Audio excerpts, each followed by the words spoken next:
Hello everybody. आज हम लोग डिस्कस करेंगे कि whether India which has set a target of achieving $10 trillion economy mark by 2030 can it really achieve this, और अगर ये अचीवेबल है तो what is the real growth needed. This is the main question which has to be answered to achieve this 10 trillion economy mark. India की current GDP is $4.2 trillion in nominal terms. 4.2 से India has to go to $10 trillion within a span of 5 years. This is a jump of 2.5 times. This is a big jump.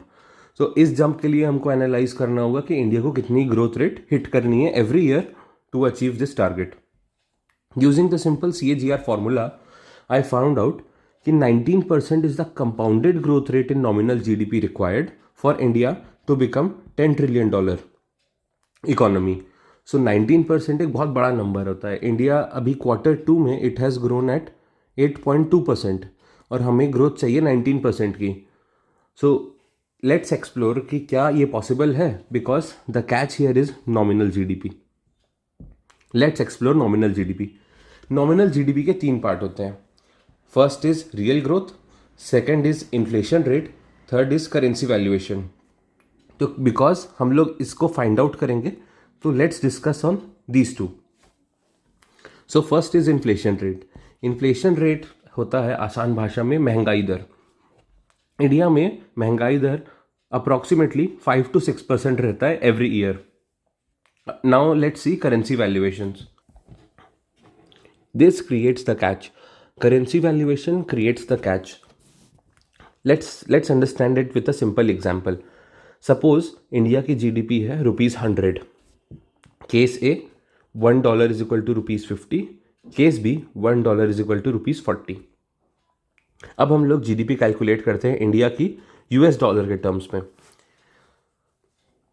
So for that हम लोग को formula जो use करना है वो है GDP in INR by the exchange rate.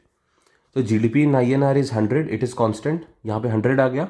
अब exchange rate is 50 in this case, in case A. तो 100/50 इज इक्वल टू $2। इसका मतलब GDP in case A is $2 USD। Now case B, the GDP in INR is constant, but in case B the dollar rate has change to 40। तो 100/40 gives $2.5। इसका मतलब case B में India की economy जो US dollar के terms में आ रही है दैट इज $2.5। अब यहाँ पर एक बहुत सिंपल चीज़ जो एविडेंट है कि इंडिया की इकोनॉमी केस ए में 2 थी और केस बी में 2.5 हो गई। इसका मतलब this is the simple jump of 25%। ना इसमें इंडिया की जीडीपी इंक्रीज हो रही है because it is 100 always, but यहाँ पर क्या इफेक्ट आ रहा है एक्सचेंज रेट्स का। एक्सचेंज रेट फॉल हुआ, 40 हुआ, या रुपी स्ट्रांग हुआ और इंडिया की जीडीपी वैल्यूएशंस बढ़ गई। This is a critical point which lot of people miss while understanding कि क्या इंडिया 19% ग्रोथ रेट या $10 ट्रिलियन इकोनॉमी मार्क को हिट कर सकता है या नहीं। तो दिस क्लियरली शोज की increase of GDP by 25% without even actual increase in the GDP in INR terms, rupees terms.